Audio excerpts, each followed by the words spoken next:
na code na may kaugnayan sa COMELEC Resolution number 10728 or tinatawag pong gun ban na kamakailan. Sa amin pong panayam kay Police Brigadier General Andre Dizon, ang Regional Director ng Philippine National Police Regional Office 5.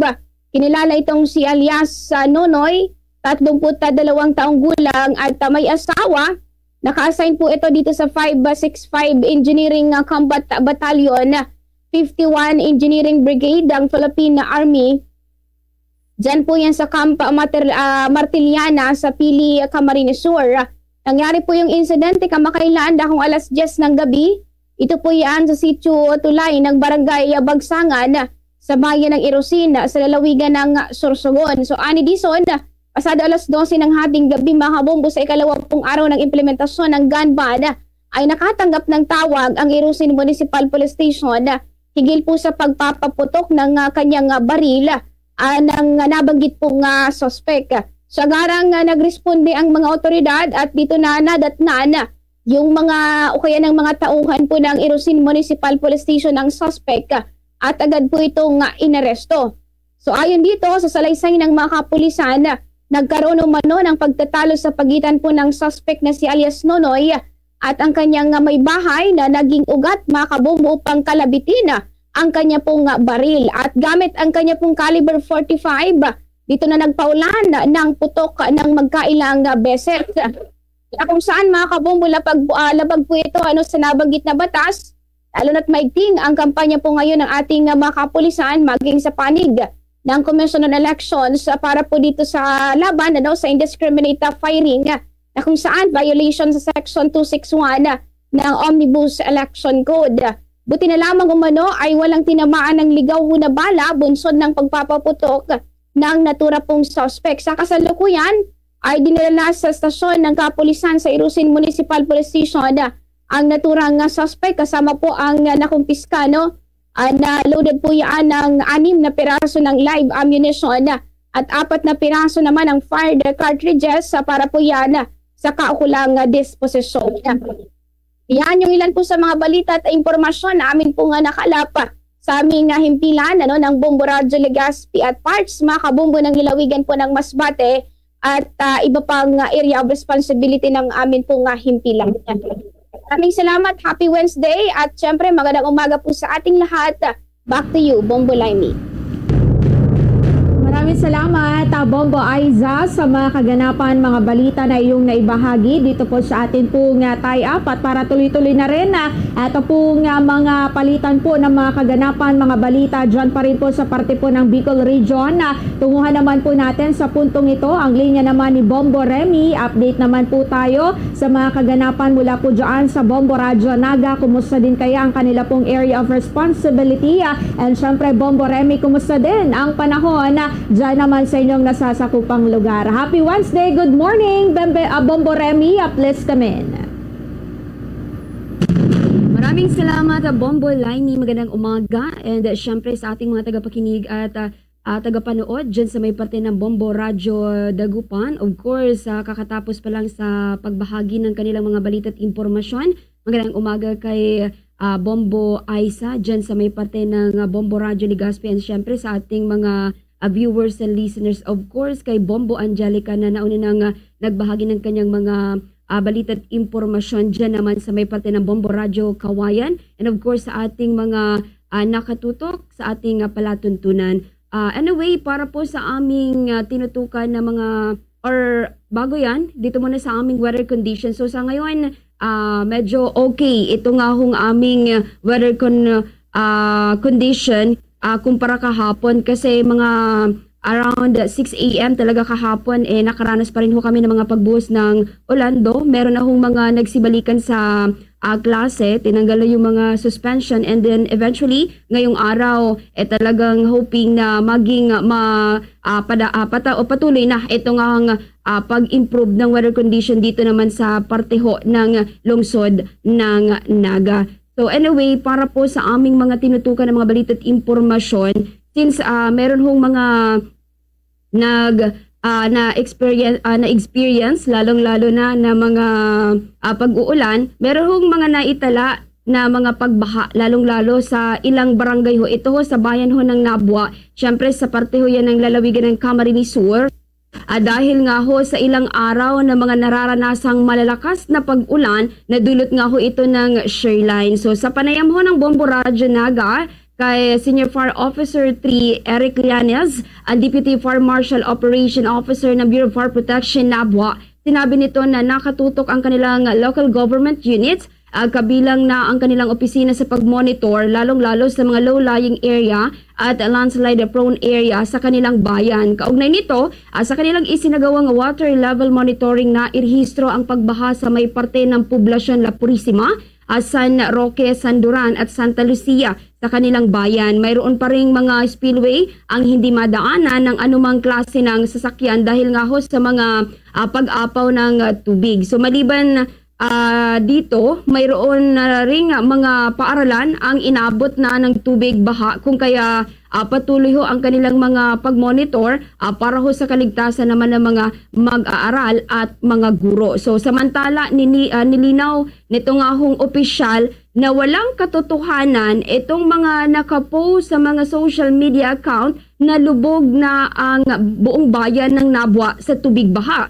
Which is kaya naman mahigpit po na nagpapaalala ito sa publiko na maging responsable naman sa pagpo-post ng mga impormasyon, gayon din yung mga pag-abiso sa lahat na suriin muna ng mabuti kung ito ay galing sa mga reliable sources bago maniwala. So sa ngayon, pinayuhan na lamang ho ng opisyal ang lahat na maging updated sa lagay ho ng panahon upang maiwasan ho itong mga anumang insidente.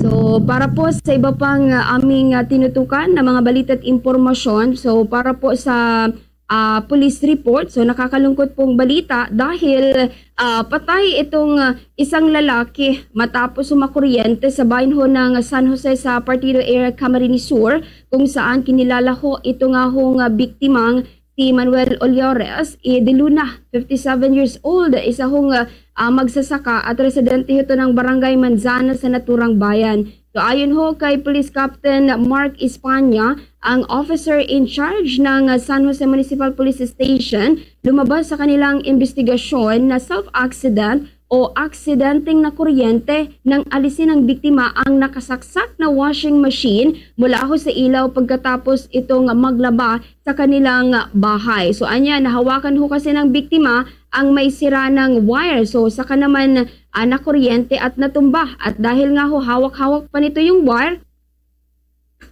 na idiretso ho nito sa kanyang lieg, ito ngang wire. So sa lakas ng impact ng kuryente, sumabog ito at nagtamo naman ng mga sugat sa kanyang katawan, ito nga hong biktima.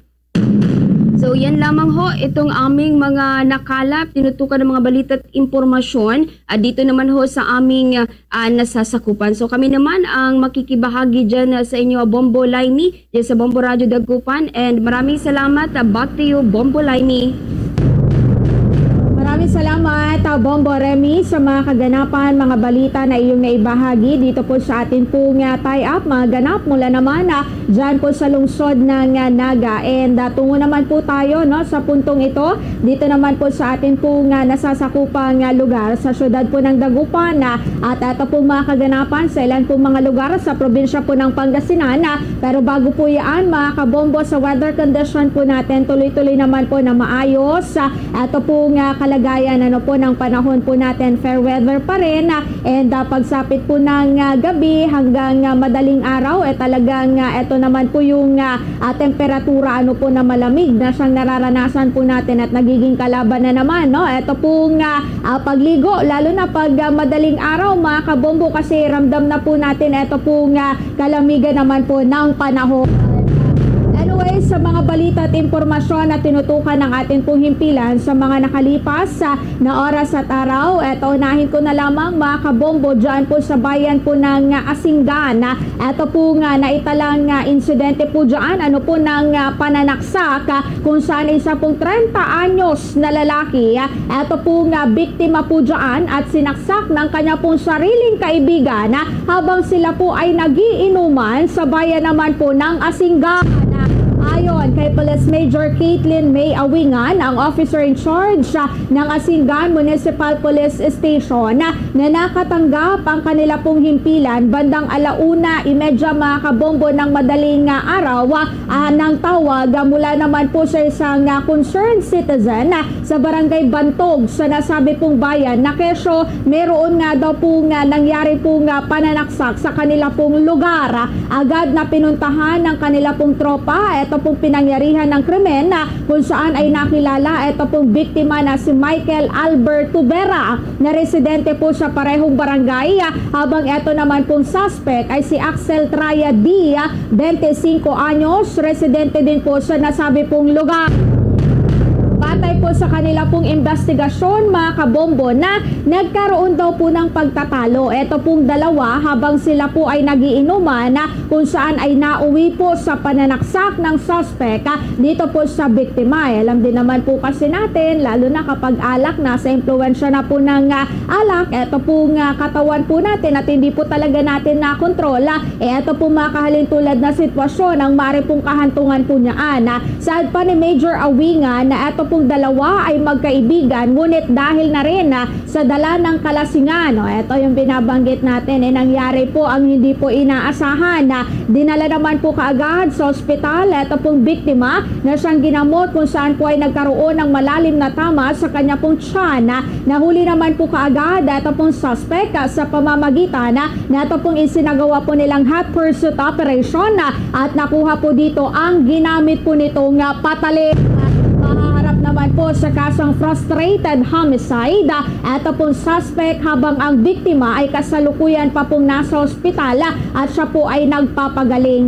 Sa kabilang banda mga kabombo, kung pag-uusapan naman po ito pong mga checkpoint operations na sinasagawa dyan naman po sa kanila pong lugar, so far mula po nang ito po ay mag-umpisa hanggang sa kasalukuyan, negative pa. Wala pa naman po silang mga nahuhuli ng mga violators, especially ito naman po mga nagdadala ng mga baril. So yan mga kabombo, ang isa sa mga kaganapan na tinutukan ng ating pong himpilan sa mga nakalipas na oras at araw. At para madagdagan pa po natin mga kabombo, tungo naman po tayo sa mga kaganapan na mula naman po dyan po sa bayan or sa syudad po ng San Carlos mga kabombo, dahil binawian naman po ng buhay ang isa pong 27 anyos na lalaki matapos na aksidente pong madikit sa balat po nito ang isa pong live electric wire. Inilala ito pong biktima na si Vicente de Guzman, residente ng barangay San Isidro sa bayan po ng Binmalay. At ayon po sa atin po mga kapulisan, ito pong si de Guzman mga kabombo ay isa pong welder at nangyari po ang insidente sa kanya pong pinagtatrabahuan sa isa pong sidecar and garong shop sa barangay Tandoca sa syudad naman po ng San Carlos. Ayon kay Police Lieutenant McKinley Mendoza, ang Public Information Officer ng San Carlos City Police Station, sa kanila pong investigasyon, nakahiga ito pong biktima sa ilalim ng garong habang nagkukumpuni dito po sa pinapaayos na kanya pong customer, aksidente pong madikit sa kanya ito pong live wire, dahilan para siya po ay bigla ang makuryente.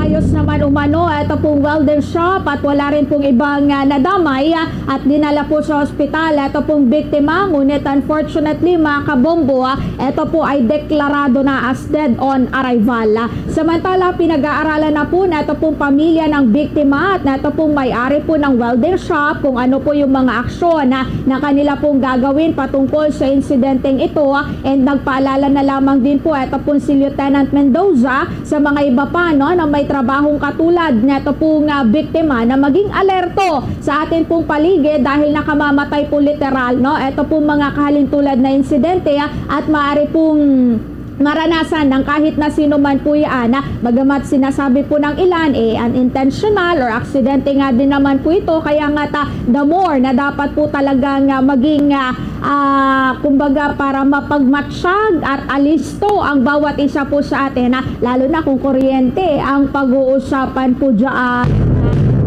Samantala mga kabombo, may dagdag na lamang din po natin dyan pa rin po sa lungsod ng San Carlos.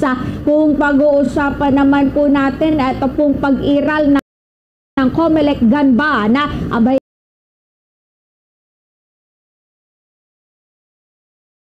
arestado po nila ang isa pong 38 anyos na lalaki matapos na ito po ay lumabag sa RA 10591 or ito po yung Firearms and Ammunition Regulation Act sa ilalim po ng Omnibus Selection Code of the Philippines. Ayon kay Police Lieutenant Kenly Mendoza, ang Public Information Officer ng San Carlos City PNP, kinilala ito pong suspect na si Elmer Palomar sa Barangay Agdao, dyan po sa kanila pong lungsod. Base po anya sa mga salaysay ng ilang residente sa lugar, ginagamit umano na ito pong suspect ang kanya pong kalibre 38 na baril bilang panakot sa kanya pong mga nakakasalubong dahil siya din po ay nasa impluensya ng alak. At sa katunayan ay nauna na umano nitong ginamit na sa kanya pong asawa, ito pong bit-bit po nitong baril, kaya naman ganun na lamang din po itong pangamba ng ilan pa mga residente, maging yung kanya po mga kapitbahay. Matapos ito pong report, mga kabombo, ay naaresto ito pong suspect at nakumpiska ang kanya pong baril na napag-alaman ay wala po pala itong kaukulang lisensya. Ayon kay Mendoza, ito na ang kauna-unahang lumabag sa gun ban dyan po sa kanila pong nasasakupang syudad. Abang patuloy naman ang sinasagawa po nilang gun ban checkpoints ng ating mga kapulisan, katuwang po ang opisyalis ng Comelec San Carlos upang masiguro ito pong seguridad ng mga residente dyan po sa kanila pong lugar. Ganoon na din ito pong mas pinaiting po napaalala din po nila ulit-ulit na panawagan sa mga motorista sa kamalahatan po dyan na sana po ay sundin ito pong mga panuntunang ito para makaiwas sa kahit na anuman po asunto. So yan mga kabombo, ito pong ilan sa mga kaganapan na tinutukan ng ating pulimpilan sa mga nakalipas na oras at araw dito po sa syudad po ng Dagupan and of course sa probinsya po ng Pangasinan. Oras natin 22 minuto makalipas ang alas 5 ng umaga. Samantala bago na lamang po tayo tuluyan po magsipagbalik sa atin po mga kanya-kanya po mga palatuntunan. Of course, nariyan pa rin po ito pong pangkalahatang paalala po natin sa lahat po ng mga kabombo po natin iba yung pag-iingat pa rin, maging disiplinado, mapagmatsyag at lalo pa po ngayon may mga panuntunan ng atin po mga otoridad when it comes dito po sa national and local elections po natin. So maging mapagmasid ang bawat isa po sa atin and wag na po sanang maging pasaway ito po mga kababayan po natin. Magapon, mag-ingat na lamang at bukas antabayanan na lamang po natin ulit. No? Ito po mga kaganapan sa ating po mga kanya-kanya pong lokasyon. Muli pa salamatan po natin at po mga nakatuwang po natin ngayong araw po ng Miyerkules na mga kapatid po nating himpilan dyan po sa parte po ng Region 2 sa Bombo Radyo Kawayan. Agyaman kami, Bombo Angelica sa parte po ng Bicol Region, kila Bombo Aiza sa bahagi po ng Bombo Radyo Legazpi and of course kay Bombo Rem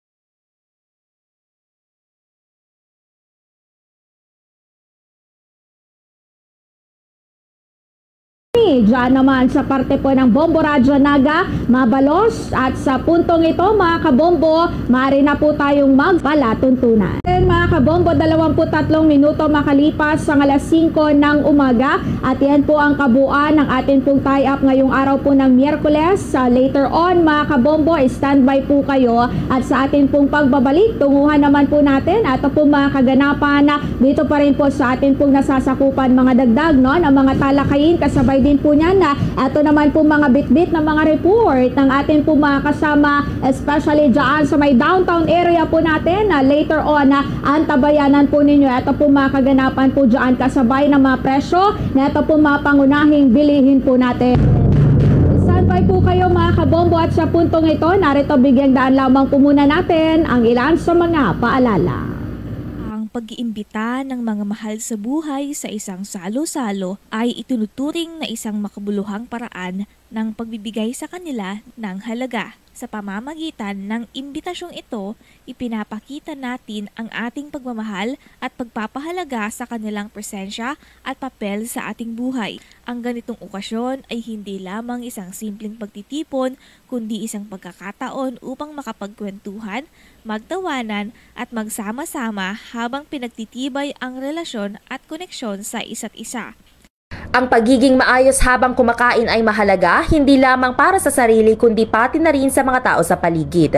Umupo ng tuwid at huwag dumikit sa mesa. Ito ay nagpapakita ng magandang asal. Huwag magsalita habang may pagkain sa bibig.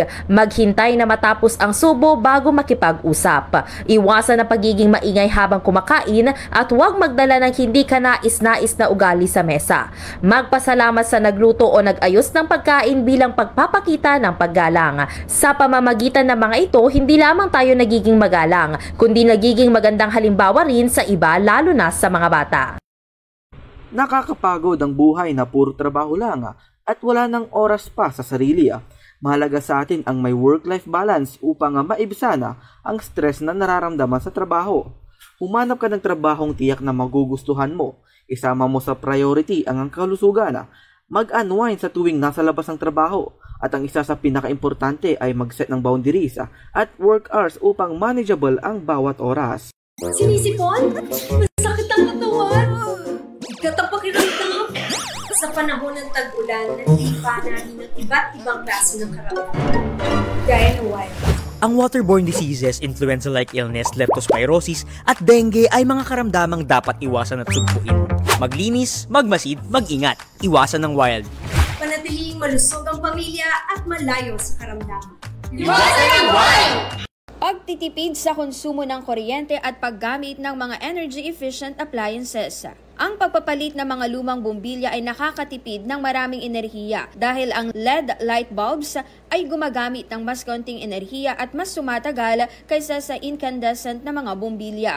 Paggamit ng induction at electric cooktop sa halip na gas stove dahil nagge-generate ito ng mas kaunting enerhiya. Gumamit ng power strip para sa lahat ng personal.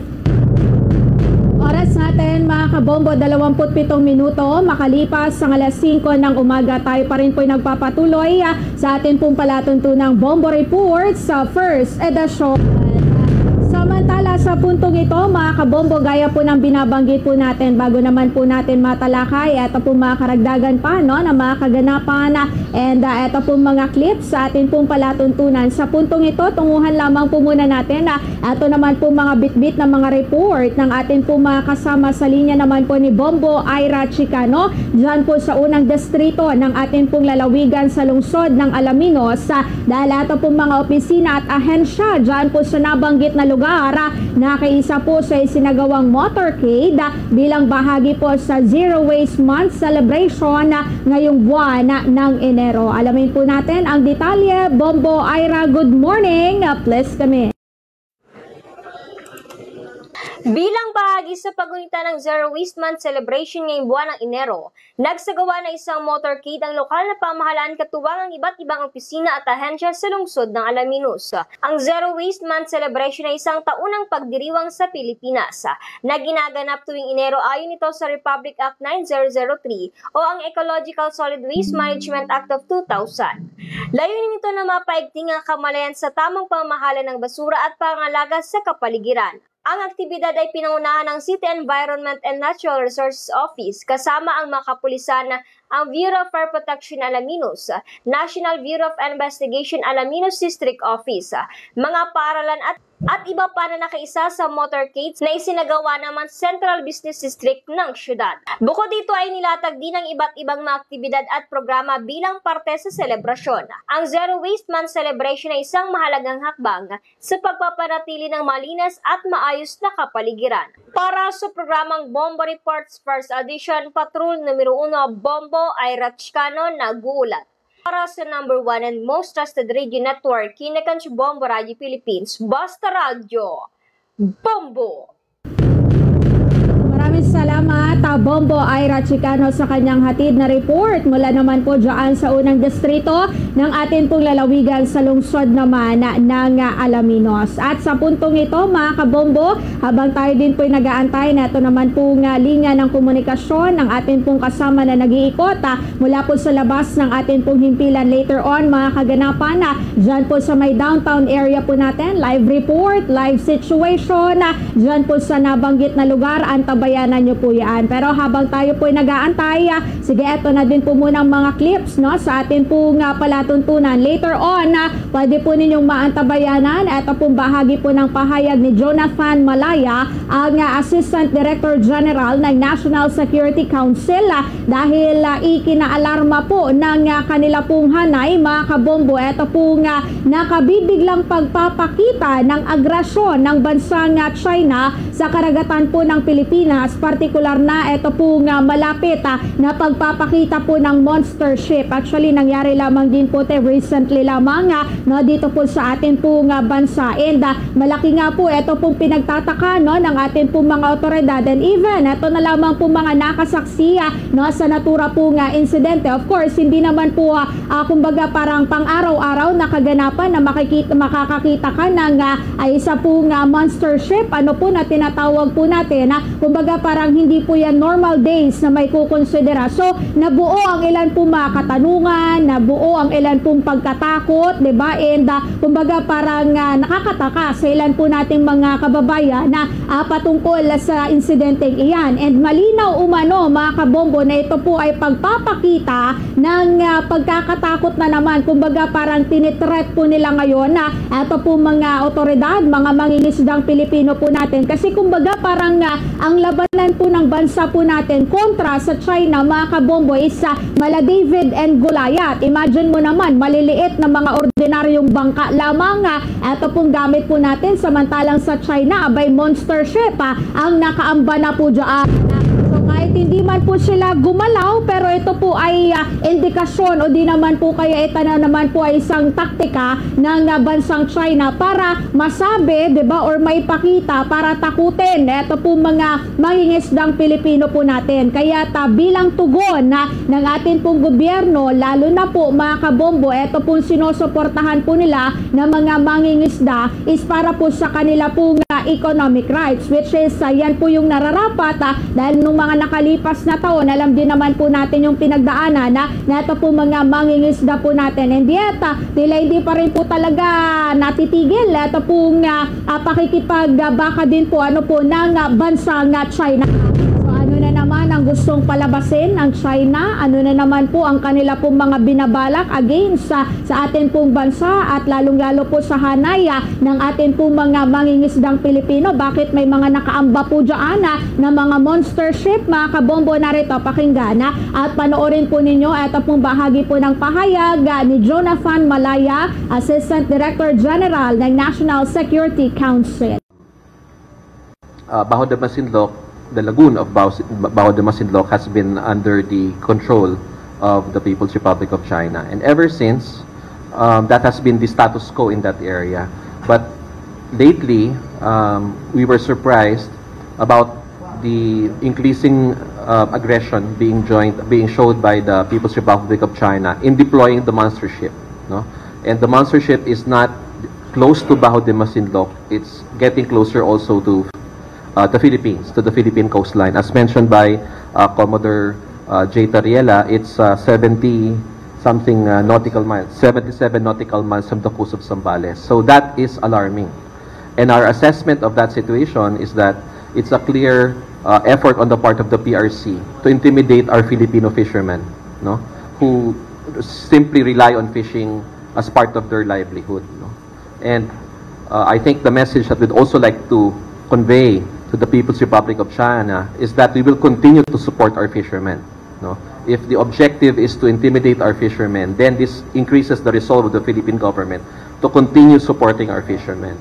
For the past several months, we have been conducting a Fishermen's Congress in various parts of the Philippines. The last one was in Palawan, no? Expressing to our fishermen the constant support that we will give them in exercising what is legitimate Philippine rights, economic rights within the exclusive economic zone. Yan mga kabombo, ito pong naging bahagi po ng pahayag ni Jonathan Malaya, ang Assistant Director General ng National Security Council, patungkol naman po sa nabanggit na usapin. Actually, ito po ay hindi na bago, talagang nabitbit pa rin po natin for this year. Ito naman pong tensyon sa pagitan po ng mga mangingisdang Pilipino po natin at ng bansang China, and ang nakaka-bother lamang din po dyan, tayo pa nga lamang po bilang ordinaryong residente lamang at hindi naman po nasasaklaw sa mga ganyan po usapin. I mean, hindi naman po tayo damay sa ganyan po kalagayan, kasi hindi naman po tayong mismo mga mangingisda po natin na nakakasalamuhan, nakikita po ito po mga kaganapan at pumapalaot dyan po sa West Philippine Sea. Andun na po yung takot po natin, andun na po yung pangamba at inis po natin more on mga kabombo, kasi alam nyo, parang hindi na rin po talaga natin mapipiga ang bansang China. And the worst case scenario pa, ito pong nararanasan po natin kasi kahit man po sa kabilanan, ito po mga agreement ng Pilipinas at ng bansang China, tila bali wala po sa kanila. Ang gusto pa rin po nila, kumbaga parang gulpihin pa rin ito po mga mangingisdang Pilipino po natin na to the point na ayaw na po nilang papasukin dyan sa West Philippine Sea. Ito po mga mangingisda po natin, teka lang, hindi naman po pwede yan, diba? Kasi malinaw din naman po na nakasaad at meron din naman po tayong pinagbabasihan po batas mga kabombo na ito po ay malinaw na teritoryo at sakop naman po ng ating po bansa. So kahit sino pa po siguro dyan ng mga mangingisdang Pilipino, pwede pong pumalaot, pwede pong mangisda po dyan. Kaso ngayon ang system na ito po mga mangingisda po natin, takot po sila kasi monster ship na yung kalaban po nila dyan, yung tipong hindi ka pa man po literal nakakalapit sa kanila pong kinalalagyan parang mapipitik ka na or bubugahan ka na kaagad, patatalsikin ka na, diba? So ano naman po ang laban na ito po mga maliliit at ordinaryo po natin mga mangingisdang Pinoy mga kabombo. And ano ang consequences pag nagtuloy-tuloy ito po ganito pong sitwasyon, pag hindi po talaga gagawa ng solido at konkretong solusyon ng ating pong gobyerno at hahayaan lamang po natin ito po ganito pong kaganapan. Alam nyo, kawawa, magiging consequences po niyan ito po mga mangingisda po natin, mawawalan po literal ng kanila pong hanap buhay. Matatakot na din po silang pumalaot po dyan kasi buhay po buwis buhay ang magiging kalagayan po nila dyan. Like po yung mga nakalipas na girian po nila, imagine po ninyo, binomba po ito po mga mangingisda po natin. Sige nga, parang indikasyon pa lamang po yan ng China na subukan mong lumapit, makakanti ka, diba? Parang ganun yung hudyat po nila. Ngayon, yung pagpapakita po ng monster ship po nila, hindi pa man po gumagalaw, pero syempre sa mga mangingisda po natin, matatakot na po sila. Ito po ay panindak na po ng bansang China, which is syempre we condemn ito po ganito pong kaganapan. Kaya umapila rin po tayo sa atin pong gobyerno na sana ito po ay wag baliwalahin kasi hindi man po ito threat para po sa pangkalahatan, pero sa government po natin and lalo po sa atin po mga mangingisda malaking banta po yan, lalo na kung talagang hindi din po papatinag ang bansa na China. Oras sa atin mga kabombo, 38 minuto makalipas ang alas 5 ng umaga. Samantala sa puntong ito, mamaya ay antabayanan po ninyo. Ito pang dagdag na bahagi po ng pahayag ni Commodore J. Tariela ng Philippine Coast Guard. Siya po ang tagapagsalita mga kabombo ng natura pong grupo at tinagurian naman umano na monster ship. Ito pong Coast Guard vessel ng China dahil sa laki po nito, ngunit hindi po dahil sa kanya pong kakayahan. Talaga ba? Baka naman po hanggang pananalita lamang po tayo, hindi pa po natin alam yung kapasidad po niyan, knowing ang bansang China, na to the point na kinakampihan po natin ang China. Pero from the previous na mga ganap at naging sagupaan ng bansa po natin at ng China, sino ba ito pong naagrabyado? Sino ba ito pong nabomba? Sino ba ito pong akala po natin na walang potensyal or kakayahan, diba? Nasaksihan po yan ng pangkalahatan. So mahirap po magiging kampante po tayo at mamaliitin po natin ito pong monster ship ng bansang China. Gayon pa man, ayon po kay Tariela, kaya mahalaga po ito pong 4th dash line upang matukoy kung saan nag-ooperate ito pong nasabi pong monster ship at yung kanya pong deployment. At sa kanila pong monitoring, 3 beses na po nilang namataan. Ito po ay i-deploy sa loob ng exclusive economic zone ng ating pong bansang Pilipinas. Una po itong nakita sa layong 16 nautical miles sa bahagi po ng Lubang Island sa Occidental Mindoro. Way back 2023 pa po ito, habang ginagawa po ito pong trilateral exercise kasama po ang Coast Guard at maging ng US at ng bansang Japan. Pangalawa po dyan po sa may Escoda Shoal, nang pasukin po ito ng Teresa Magbanwa, at ikatlo naman recently lamang dyan po sa bahagi po ng Bajo de Masinloc, nito lamang mga nakalipas na panahon. Sa puntong ito, mga kabombo, narito pakinggan at panoorin naman po ninyo ito pong bahagi po ng pahayag ni Commodore J. Tariela. The China Coast Guard 5901 was actually termed by maritime security scholars as monster, not because of its capability, but because of its humongous size. It is the only Coast Guard in the world that has an overall length of 165 meters, and it's also only the Coast Guard in the world that has a tonnage of 12,000. So when we say monster ship, it is a monster because of its size. Regarding your question, why is it important for us to react on the deployment of the China Coast Guard on the 4th dash line? Well, regardless, wherever they deploy this monster ship, it is always important for us. The incursion of the Chinese Coast Guard wherever in our exclusive economic zone is always concerning for the Philippine government. The only reason why we're mentioning about why the 4th dash line matters, it's because it is just an easy way for us to illustrate where is the area that the China Coast Guard monster ship is operating and currently focusing its deployment. Other than that, whether it's in 90 nautical miles away from Mindoro or in Palawan or in Visayas or wherever, it's concerning. Not just because it is on the 4th dash line that we talk about is right now. We are always serious in looking into the illegal presence of the Chinese Coast Guard. The Chinese Coast Guard monster ship in our monitoring has been deployed in the Philippines exclusive economic zones for almost 3 times already.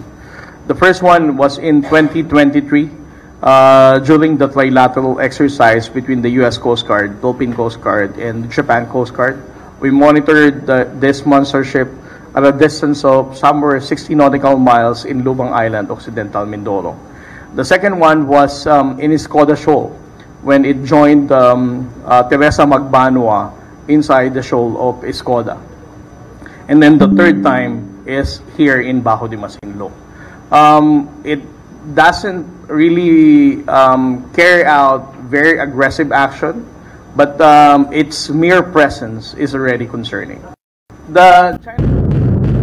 Yan mga kabombo, ito pong naging bahagi po ng pahayag ni Commodore J. Tariela ng Philippine Coast Guard patungkol naman po sa nabanggit na usapin. Alam nyo, ito po ay dapat na hindi baliwalahin ng atin pong gobyerno, kahit man gumalaw o hindi, may pinapakita man pong indikasyon o wala, ito pong kalaban po natin huwag pa rin po tayong maging kampante. Bakit ba gustong kamkamin ng China? Actually, ito po ay matagal na din po usapin na dyan po sa West Philippine Sea. Wala naman pong ibang bansa. Tignan po ninyo, China lang. Ito pong nababalitaan po natin. Hindi po ba kayo nagtataka kung bakit ganun na lamang po kainteresado ang bansang China dyan po sa West Philippine Sea at pinaglalaban pa rin po nila. Ito po mga pinaniniwalaan po nila. Ganun din po dito po sa ating pong bansa, kasi meron naman po talagang makakapagpatunay na ang West Philippine Sea, teritoryo po natin yan,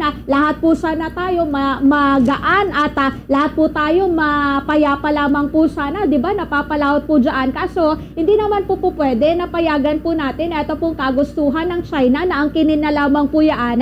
Teritoryo po natin yan di ba? Hindi naman po natin ilalaban po yan kung alam po natin na daig po tayo or talagang wala po tayong laban dyan. We know the capacity. Ito po nga bansa po natin, mga kabombo.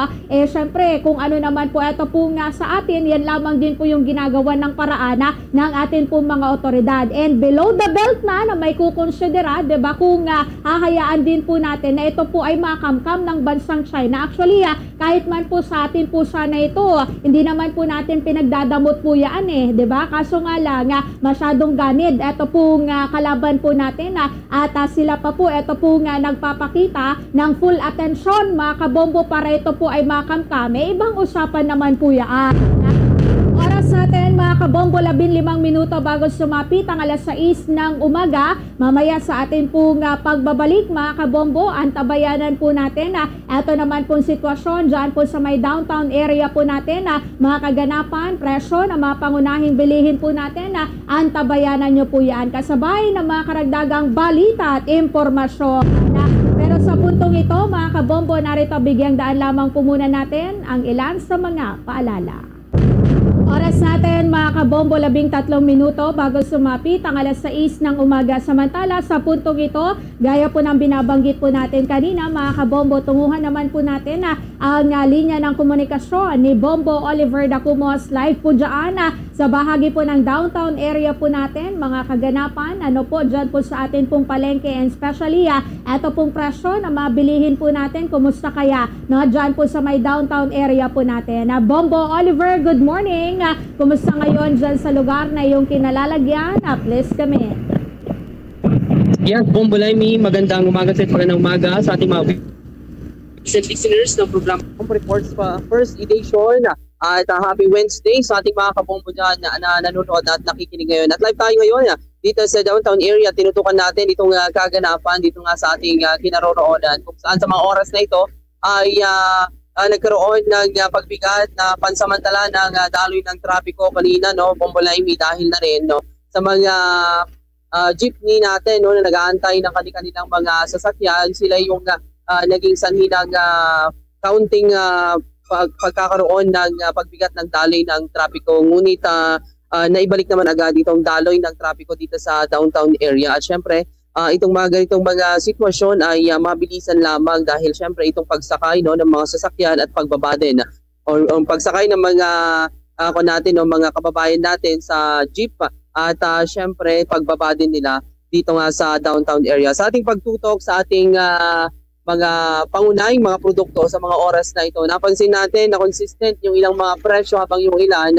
ay medyo may kataasan pa rin itong kanilang mga presyo habang yung ating mga kababayan talaga kahit pa mataas at medyo mahal itong presyo ng ilang mga gulay ay talagang kanila ding binibili dahil kakailanganin nila para sa kanilang pagluluto. Unahin natin itong gulay, ang ampalaya nasa 80 to 100 pesos ang per kilo.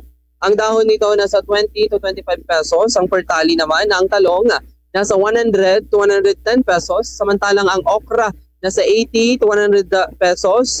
Ang kamatis ay naglalaro naman sa presyo ngayon na nasa 80 to 120 pesos. Ang sayote nasa 25 pesos hanggang 30 pesos. Ang repolyo nasa 40 pesos hanggang 50 pesos. Ang patatas nasa 30 pesos and 60 pesos per kilo, samantalang ang carrots nasa 50 to 60 pesos ang per kilo at ang kalabasa nasa 30 to 40 pesos. Samantala, itong mga prutas natin dito sa ating kinaroroonan ng apple, nasa 15 to 30 pesos ang isang piraso, 300. Ang orange, 20 pesos pa rin ang isang piraso. Ang mangga, naglalaro naman sa 150 to 200 pesos ang per kilo. Depende yan sa hinog o hilaw na mangga. At karamihan sa ating mga nakitang mga mangga dito, medyo mga hinog na. Masarap na itong gawing palamis ng ating mga kababayan. At syempre ang ubas nasa 100 to 250 pesos ang per kilo. Samantala itong boneless bangus, ang presyo nasa 80 to 90 pesos pa rin ang per balot, 3 piraso.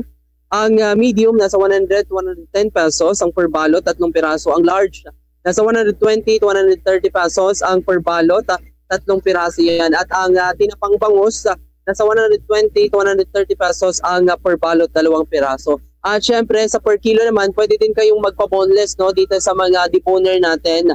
Dito sa Magsaysay Fish Port, pwede kayong magbayad na nasa 20 to 30 pesos, depende kung ilan itong inyong ipapa-boneless, no, dito sa ating Magsaysay Fish Port. Ang bangus nasa 175 to 180 pesos ang per kilo. Ang tilapia nasa 90 to 120 pesos.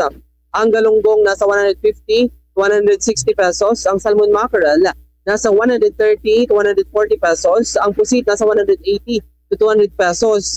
Ang hito naman 100 to 120 pesos. Ang tahong nasa 80 to 100 pesos. At ang hipon nasa 300 to 400 pesos ang per kilo. At itong karne, ang presyo ngayon 320 to 350 ang karne ng baboy.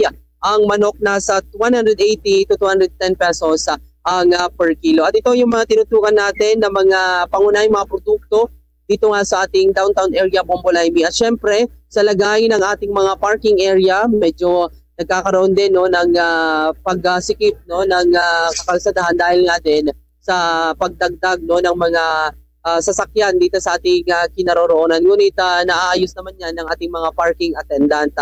Syempre, medyo malinis na din, no, dito sa ating kakalsadahan sa tulong ng ating mga street sweepers, no, dito sa ating lungsod ng Dagupan, dahil maaga-aga pa lamang ay talagang naglilinis na sila. Mga 2:00 ng madaling araw, talagang inuumpisan na nila itong kanilang mga paglilinis at syempre itong pagtatambak, no, ng mga basura. At mamaya kukunin ng mga truck ng basura itong mga basura dito sa ating downtown area. At mamaya itong ating mga vendors ay lilipat na rin 7:00 yan hanggang 8:00 sa likuran, no, ng Malimlas Public Market, at doon na sila pupwesto dahil bibigyan nila itong ilang mga pwesto dito nga sa kinaroroonan nila na magbukas naman, no, para sa ganoon na kumita, no, itong ating mga kababayan na merong pwesto dito nga sa ating malapit sa kalsada ng downtown area. At yan muna, Bombolaymi, itong ating latest dito nga sa downtown area para sa programang Bombo Report sa first edition. Bombo Oliver Dacumus nag-uulat para sa number 1 and most trusted radio network in the country, Bombo Radio Philippines, Basta Radio.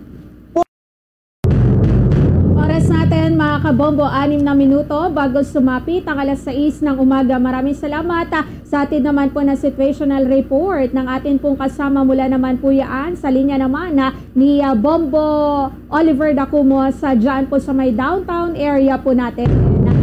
Samantala mga kabombo, karagdagan na lamang po natin ano po ng mga usapin dito pa rin po sa atin pong lokalidad mga kabombo, dahil dyan po sa bayan po ng Umingan, ito naman pong hanay ng COMELEC ay kampante at umaasa din po sila mga kabombo na magiging responsable ito pong mga kandidato sa kanila pong bayan, lalo pa po at papalapit ito na naman pong usapin ano po ng halalan pagkatapos. Imagine po ninyo, nasa kalagitnaan na naman po tayo, kalahati na naman ng buwan po ng Enero mga kabombo. So after po nito, automatic po yan, ilang linggo, ilang buwan na lamang. Ito po nga antayin po natin mga kabombo, national and local election na naman po. Ito po nga aantabayanan po natin.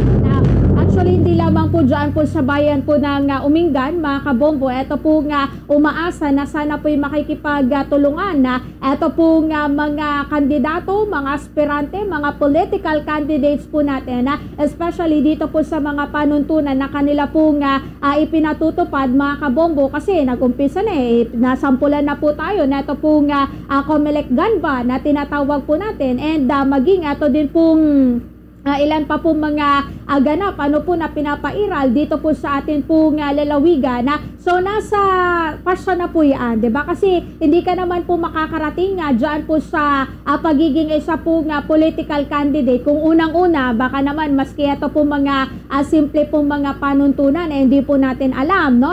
Isang katatawanan na po yan o talagang masasabi po natin na may makandidato ka lang, diba? Na matatawag po natin for you to know mga kabombo, for sure alam at ito po mga kumakandidato sa bawat lugar dito po sa atin po nga probinsya, mga kabombo, kung meron man, eto pong mas nakakaalama na ito po mga panuntunan, mga kabombo, automatic po yan. Unang-una, dapat ito po mga political candidates natin. No? So kung meron po kayong mga nababalitaan o di naman po kaya meron po kayong mga napapansin, mga kabombo, na kumbaga mga hindi po kanais-nais, no, ng mga kinikilos o di naman po kaya ginagawa na ito po nga mga political candidates po natin, open naman, diba? Since nariyan naman po, sabi nga ng ating po mga COMELEC officials, ng hanay po ng PNP, wala po sasantuhin kahit na sino man po ngayon, and hindi po pwedeng gawing exemption dahil ikaw po ay isang political candidate,